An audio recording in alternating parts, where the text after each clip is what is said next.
ನಮಸ್ತೆ ಎಲ್ಲ ಆತ್ಮಬಂಧುಗಳಿಗೆ. 10 tips to make our home a temple or ashram. ಮೊದಲನೇ ಟಿಪ್ ಏನು ಅಂತಂದರೆ, ನಮ್ಮ ಮನೆಯನ್ನು ಯಾವ ರೀತಿ ನಾವು ದೇವಸ್ಥಾನವಾಗಿ ಪರಿವರ್ತನೆಯನ್ನು ಮಾಡ್ಕೊಳ್ಬೋದು ಅಂದರೆ, take a bath twice a day to cleanse our aura and to feel positive ಅಂತ ಹೇಳ್ತಾರೆ. ನಾವು ಪ್ರತಿನಿತ್ಯ 2 ಸಲ ಸ್ನಾನವನ್ನು ಮಾಡಬೇಕು, ಬೆಳಗ್ಗೆ ಸಂಜೆ. ಆಗ ನಮ್ಮ ಆರಾ ಕೂಡ ಕ್ಲೆನ್ಸ್ ಆಗುತ್ತೆ ಮತ್ತು ನಾವು ಪಾಸಿಟಿವಿಟಿನ ಫೀಲ್ ಮಾಡ್ತೀವಿ ಮಾಸ್ಟರ್ಸ್. ನಂಬರ್ 2 ಟಿಪ್ ಏನು ಅಂದರೆ, if we went out to crowded places then we must take bath with salt water or number of small pyramid dipped in the bathing water so that evil eyes problem will be solved, negative energies will be cleansed. ನಾವೆಲ್ಲಾದರೂ ಹೊರಗಡೆ crowded ಪ್ಲೇಸ್ಗೆ ಹೋದಾಗ ಸಿಕ್ಕಾಪಟ್ಟೆ ಜನ ಇರ್ತಾರೆ. ಯಾವುದೋ ಒಂದು ಫಂಕ್ಷನ್ಗೆ ಹೋಗಿರ್ತೀವಿ ಅಥವಾ ಯಾವುದೋ ಒಂದು ಥಿಯೇಟರ್ಗೆ ಹೋಗಿರ್ತೀವಿ, ಅಲ್ಲಿ ಸಿಕ್ಕಾಪಟ್ಟೆ ಜನ ಬಂದಿರ್ತಾರೆ. ಅವರ ಆರಾ ನಮ್ಮ ಆರಾ ಜೊತೆ ಎಲ್ಲ ಟಚ್ ಆಗಿರುತ್ತೆ. ಆಗ ಏನಾಗುತ್ತೆ, ಕಲುಷಿತ ಆಗಿರುತ್ತೆ ಆರಾ ಅನ್ನೋದು. ಹಾಗಾಗಿ ನಾವು ಮನೆಗೆ ಬಂದ ತಕ್ಷಣ ಉಪ್ಪಿನ ನೀರಲ್ಲಿ ಸ್ನಾನವನ್ನು ಮಾಡಬೇಕು. ಜೊತೆಗೆ ಸ್ಮಾಲ್ ಪಿರಮಿಡ್ಸ್ ಬರುತ್ತಲ್ಲ, ಅದನ್ನು ವಾಟರಲ್ಲಿ ಡಿಪ್ ಮಾಡಿರ್ತೀವಲ್ಲ, ಆ ನೀರಿನಲ್ಲಿ ನಾವು ಸ್ನಾನವನ್ನು ಮಾಡಿದ್ರೆ ಈವಿಲ್ ಐ ಪ್ರಾಬ್ಲಮಿಂದ ನಾವು ಹೊರಗಡೆ ಬರ್ಬೋದು, ಆ ಸಮಸ್ಯೆಯಿಂದ ಹೊರಗಡೆ ಬರ್ಬೋದು. ಕೆಟ್ಟ ದೃಷ್ಟಿ ಆಗಿರ್ಬೋದು, ಮತ್ತು ಆರಾ ಕಲುಷಿತ ಆಗಿರುತ್ತಲ್ವ, ಅದೆಲ್ಲವನ್ನು ಕೂಡ ನಾವು ಕ್ಲೆನ್ಸ್ ಮಾಡ್ಕೊಳ್ಬೋದು ಮಾಸ್ಟರ್ಸ್. ಜೊತೆಗೆ ನೆಗೆಟಿವ್ ಎನರ್ಜೀಸ್ ಅನ್ನೋದು ಕ್ಲೆನ್ಸ್ ಆಗಿರುತ್ತೆ. ನಮ್ಮ ಆರಾ ಕ್ಲೆನ್ಸ್ ಆಗಿ ಪಾಸಿಟಿವ್ ಎನರ್ಜಿ ನಮ್ಮಲ್ಲಿ ತುಂಬಿಕೊಳ್ಳುತ್ತೆ.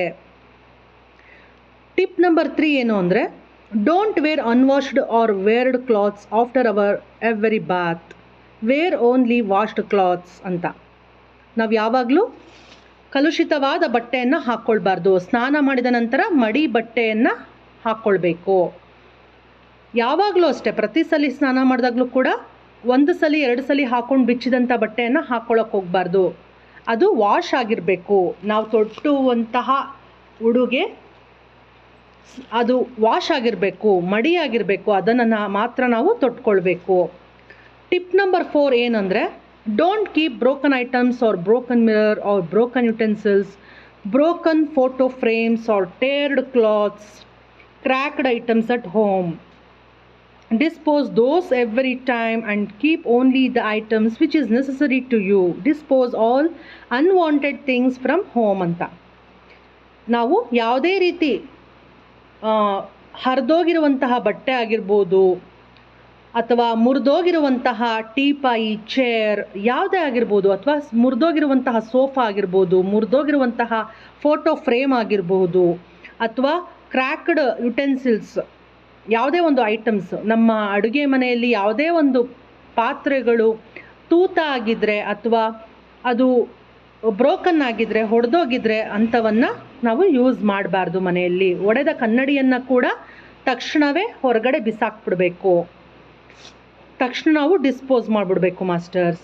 ಯಾವ ಐಟಮ್ಸ್ ನಮಗೆ ಅವಶ್ಯಕತೆ ಇದೆ ಆ ಐಟಮ್ಸ್ನ ಮಾತ್ರ ಮನೇಲಿ ಇಟ್ಕೊಂಡು ಬೇಡದ ಅನ್ವಾಂಟೆಡ್ ಥಿಂಗ್ಸ್ನೆಲ್ಲ ಮನೆಯಿಂದ ಹೊರಗಡೆ ಹಾಕ್ಬಿಡ್ಬೇಕು, ಅಂದರೆ ಕಸದ ಬುಟ್ಟಿಗೆ ಹಾಕ್ಬಿಡ್ಬೇಕು. ಟಿಪ್ ನಂಬರ್ 5 ಏನು ಅಂದರೆ, every day mop and clean the floor of home and keep the home clean and tidy and light the sambrani or agarbatti in our home every day and do the meditation twice a day minimum or plus meditation. ಪ್ರತಿನಿತ್ಯವೂ ಕೂಡ ಮನೆಯನ್ನು ಕಸಗುಡಿಸಿ ಶುಭ್ರವಾಗಿ ಉಪ್ಪಿನ ನೀರಿನಿಂದ ನೆಲವನ್ನು ಒರೆಸಿ ಮನೆಯನ್ನು ಶುಭ್ರವಾಗಿಟ್ಕೊಂಡು ನಾವು ಕೂಡ ಫ್ರೆಶ್ ಅಪ್ ಆಗಿ ಸ್ನಾನ ಮಾಡಿ ದೇವರ ದೀಪವನ್ನು ಬೆಳಗಿಸಿ ಆನಂತರ ಸಾಂಬ್ರಾಣಿ ಅಗರಬತ್ತಿಯನ್ನು ನಾವು ಮನೆಯಲ್ಲಿ ಹಚ್ಚಬೇಕು. ಆಗ ಅದರಿಂದ ಬರುವಂತಹ ಹೊಗೆ ಏನಿದೆ ಅದು ಆ ಏರಿಯಾನ, ಆ ಮನೆಯ ಸ್ಪೇಸ್ನ ಕ್ಲೆನ್ಸ್ ಮಾಡುತ್ತೆ ಮಾಸ್ಟರ್ಸ್. ಪಾಸಿಟಿವ್ ಎನರ್ಜಿ ತಂದು ಕೊಡುತ್ತೆ. ಅಲ್ಲಿ ಏನೇ ನೆಗೆಟಿವಿಟಿ ಇದ್ದರೂ ಕೂಡ ಅದನ್ನೆಲ್ಲ ಕ್ಲೆನ್ಸ್ ಮಾಡಿ ಅದು ಪಾಸಿಟಿವಿಟಿ ಫೀಲ್ ಆಗೋ ಹಾಗೆ ಇಡೀ ಮನೆ ವಾತಾವರಣವನ್ನು ಚೇಂಜ್ ಮಾಡುವಂಥ ಶಕ್ತಿ ಆ ಅಗರಬತ್ತಿಯ ಹೊಗೆಗೆ ಇದೆ, ಸಾಂಬ್ರಾಣಿಯ ಹೊಗೆಗೆ ಇದೆ. ಮತ್ತು ಜೊತೆಗೆ ನಾವು ದಿನವೂ ಬೆಳಗ್ಗೆ ಸಂಜೆ ಧ್ಯಾನವನ್ನು ಮಾಡ್ತಾ ಬರಬೇಕು. ನಿಮ್ಗೆ ಟೈಮ್ ಸಿಕ್ಕಾಗೆಲ್ಲ ಮಧ್ಯಾಹ್ನ ಕೂಡ ಧ್ಯಾನ ಮಾಡಿ, ನೈಟ್ ಮಲಗೋಕ್ಕೆ ಮುಂಚೆ ಕೂಡ ಧ್ಯಾನ ಮಾಡಿ, ಬೆಳಗ್ಗೆ ಎದ್ದ ತಕ್ಷಣ ಧ್ಯಾನವನ್ನು ಮಾಡಿ ಆನಂತರ ನಿಮ್ಮ ಬೇರೆ ಕೆಲಸ ದಿನನಿತ್ಯದ ಕರ್ಮಗಳನ್ನು ಮಾಡಿ ಮಾಸ್ಟರ್ಸ್. ಟಿಪ್ ನಂಬರ್ 6 ಏನು ಅಂದರೆ, daily read Bhagavad Gita at home compulsory and put many spiritual books at home and be at present moment always. ಯಾವಾಗಲೂ ಪ್ರೆಸೆಂಟ್ ಮೊಮೆಂಟಲ್ಲಿ ಇರ್ತಾ, ಅಂದರೆ ವರ್ತಮಾನ ಕ್ಷಣದಲ್ಲಿ ನಾವು ನಮ್ಮನ್ನು ತೊಡಗಿಸ್ಕೊಳ್ತಾ ಯಾವಾಗಲೂ ಪ್ರತಿನಿತ್ಯವೂ ಎವ್ರಿ ಡೇ ನಾವು ನಮ್ಮ ಮನೆಯಲ್ಲಿ ಭಗವದ್ಗೀತೆಯನ್ನು ಓದುತ್ತಾ ಇರಬೇಕು. ಓದೋಕ್ಕಾಗಲಿಲ್ವಾ ಅಟ್ಲೀಸ್ಟ್ ಆಲಿಸಿ, ಪ್ಲೇ ಮಾಡಿ, ಯೂಟ್ಯೂಬಲ್ಲಿ ಸಿಗುತ್ತೆ. ಭಗವದ್ಗೀತೆಯನ್ನು ಕೇಳಿಸ್ಕೊಳ್ತಾ ಬನ್ನಿ, ಮನೆಯೊಳಗಡೆ ಪ್ಲೇ ಮಾಡಿ. ಮತ್ತು ಸರಿಯಾದ ಆಧ್ಯಾತ್ಮಿಕ ಪುಸ್ತಕವನ್ನು ಮನೆಯಲ್ಲಿ ನಾವು ಇಟ್ಕೊಂಡಿರಬೇಕು, ಅದನ್ನು ಓದ್ತಾ ಇರಬೇಕು, ಸ್ವಾಧ್ಯಾಯವನ್ನು ಮಾಡ್ತಾ ಇರಬೇಕು. ಟಿಪ್ ನಂಬರ್ 7, ಮನೆಯನ್ನು ದೇವಸ್ಥಾನವಾಗಿ ಮಾಡ್ಕೊಳ್ಳೋದಕ್ಕೆ ಏನು ಅಂದರೆ, keep journal in your home and write only positive sentences. Positive things happened in your life. What are the positive changes happened to you? Don't write negative sentences in it. Gratitude mention ಅಂತ ಹೇಳ್ತಾರೆ. ಅಂದರೆ ಒಂದು ಜರ್ನಲ್ನ ನೀವು ಮನೆಯಲ್ಲಿ ಬರಿತಾ ಬನ್ನಿ. ಅಂದರೆ ಯಾವಾಗಲೂ ಬೆಳಗ್ಗೆಯಿಂದ ರಾತ್ರಿವರೆಗೂ ನಿಮಗೆ ಏನೇನು ಪಾಸಿಟಿವ್ ಥಿಂಗ್ಸ್ ಆಯಿತು ನಿಮ್ಮ ಜೀವನದಲ್ಲಿ, ಅದನ್ನು ನೀವು ಪಾಸಿಟಿವ್ ಆಗಿಯೇ ಬರಿತಾ ಬನ್ನಿ. ಆ ಜರ್ನಲಿಂಗಲ್ಲಿ ನೀವು ತುಂಬಿಸಿ. ಯಾವುದೇ ರೀತಿ ಒಂದೇ ಒಂದು ನೆಗೆಟಿವ್ ಸೆಂಟೆನ್ಸ್ ಕೂಡ ಅದರಲ್ಲಿ ಇರಬಾರ್ದು. ಎಲ್ಲ ಸೆಂಟೆನ್ಸ್ ಕೂಡ ಪಾಸಿಟಿವ್ ಆಗಿರಬೇಕು. ಮತ್ತು ನಿಮ್ಮ ಜೀವನದಲ್ಲಿ ನೀವು ಏನೇನು ವಸ್ತುಗಳನ್ನು ಉಪಯೋಗಿಸ್ತೀರಾ ಬೆಳಗ್ಗೆಯಿಂದ ರಾತ್ರಿವರೆಗೂ, ಅದಕ್ಕೆಲ್ಲವೂ ಕೂಡ ಕೃತಜ್ಞತೆಯನ್ನು ಸಲ್ಲಿಸಿ, ಗ್ರ್ಯಾಟಿಟ್ಯೂಡ್ನ ಮೆನ್ಷನ್ ಮಾಡಿ.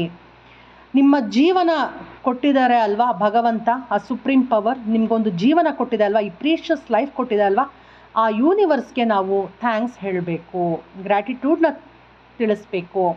ನಾವು ಓಡಾಡಿದಂತಹ ಹೊರಗಡೆ ನಾವು ಸುತ್ಕೊಂಡು ಬಂದಿರ್ತೀವಲ್ವ, ಆ ಕಾರಿಗೆ ನಾವು ಥ್ಯಾಂಕ್ಸ್ ಹೇಳಬೇಕು, ಸ್ಕೂಟಿಗೆ ಥ್ಯಾಂಕ್ಸ್ ಹೇಳಬೇಕು, ಬೈಕಿಗೆ ಥ್ಯಾಂಕ್ಸ್ ಹೇಳಬೇಕು.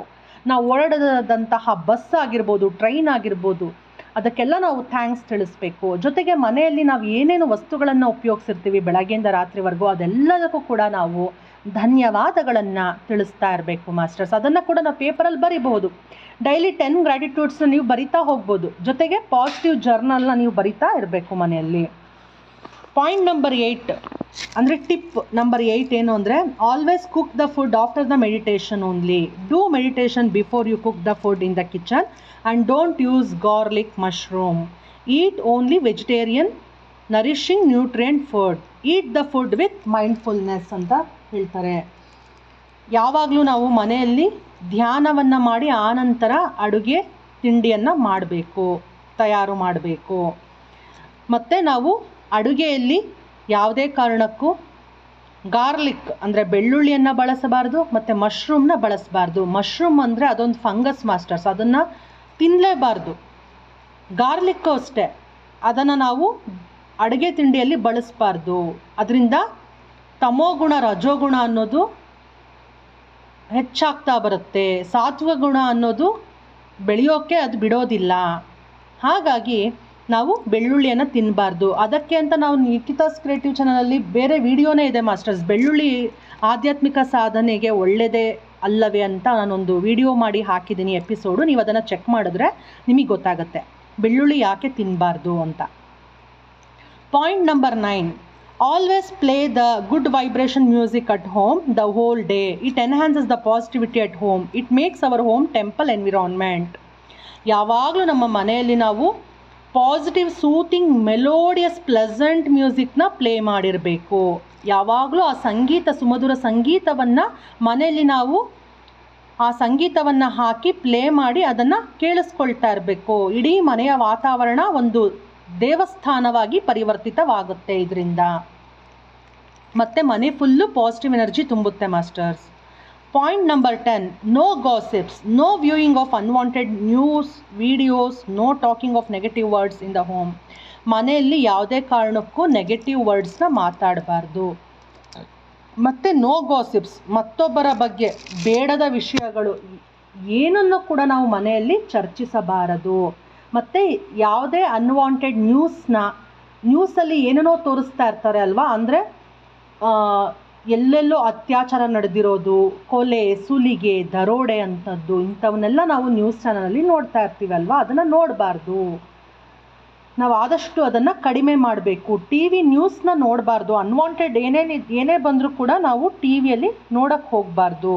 ಅನ್ವಾಂಟೆಡ್ ಸೀರಿಯಲ್ಸ್ನ ನೋಡಬಾರ್ದು. ನಾವು ಟಿ ವಿಯನ್ನು ಹಾಕಿದ್ದೀವಿ ಅಂದರೆ ಅಲ್ಲಿ ಏನೋ ಒಂದು ಹೊಸ ವಿಷಯ ಕಲಿಯೋದಿದ್ರೆ ಮಾತ್ರ ಅದನ್ನು ನಾವು ನೋಡಬೇಕು. ಬೇಕಾದ್ರೆ ನಾವು ರಿಯಾಲಿಟಿ ಶೋಸ್ ಬರುತ್ತಲ್ಲ ಮಾಸ್ಟರ್ಸ್, ಅದನ್ನು ನೋಡ್ಬೋದು. ಈಗ ಸಂಗೀತ ಹಾಕಿರ್ತಾರೆ, ಹಾಡುಗಳು ಹಾಡ್ತಿರ್ತಾರೆ, ಅದನ್ನು ನೋಡಿ. ಅಥವಾ ಯಾರೋ ನೃತ್ಯ ಕಲೆ, ನೃತ್ಯನ ಮಾಡ್ತಾ ಇರ್ತಾರೆ, ಭರತನಾಟ್ಯ ಮಾಡ್ತಿರ್ತಾರೆ, ಅದನ್ನು ನೋಡಿ. ರಿಯಾಲಿಟಿ ಶೋಸ್ ನಿಮ್ಗೆ ಏನೋ ಒಂದು ಕಲಿಯೋದಿರುತ್ತೆ ನೋಡಿ, ಅಥವಾ ನಿಮ್ಮ ಮನಸ್ಸಿಗೆ ಮನರಂಜನೆ ಕೊಡುವಂತಹದ್ದನ್ನು ಮಾತ್ರವೇ ನೀವು ಟಿ ವಿಯಲ್ಲಿ ಪ್ಲೇ ಮಾಡ್ಕೊಂಡು ನೋಡಿ ಮಾಸ್ಟರ್ಸ್. ಅದು ಬಿಟ್ಟು ಅನವಶ್ಯಕ ವೀಡಿಯೋಸ್ಗಳಾಗಿರ್ಬೋದು, ನ್ಯೂಸ್ ಆಗಿರ್ಬೋದು, ಆ ದ್ವೇಷದ ಸೀರಿಯಲ್ಸ್ಗಳಾಗಿರ್ಬೋದು, ಯಾವನ್ನ ನೀವು ನೋಡಬಾರ್ದು. ಯಾಕಂದರೆ ನಿಮಗೆ ಸಬ್ಕಾನ್ಷಿಯಸ್ ಮೈಂಡ್ ಅದನ್ನೆಲ್ಲ ಕ್ಯಾಚ್ ಮಾಡ್ಕೋತಾ ಇರುತ್ತೆ. ಅದು ನಿಮ್ಮೊಳಗಡೆ ಒಂದು ಬ್ಲಾಕೇಜಸ್ ಆಗಿ ಕ್ರಿಯೇಟ್ ಆಗಿ ನಿಮ್ಮೊಳಗಡೆ ಅದು ತುಂಬ್ಕೊಂಡ್ಬಿಡುತ್ತೆ. ಹಾಗಾಗಿ ಟಿ ವಿಯನ್ನು ನೋಡ್ತಾ ಊಟ ತಿಂಡಿ ಕೂಡ ಮಾಡಬಾರ್ದು. ಇದೆಲ್ಲನೂ 10 ಟಿಪ್ಸ್ಗಳು ಮಾಸ್ಟರ್ಸ್, ಮನೆಯನ್ನು ದೇವಸ್ಥಾನವಾಗಿ ಪರಿವರ್ತನೆ ಮಾಡ್ಕೊಳ್ಳೋಕ್ಕೆ. ಧನ್ಯವಾದಗಳು ಮಾಸ್ಟರ್ಸ್.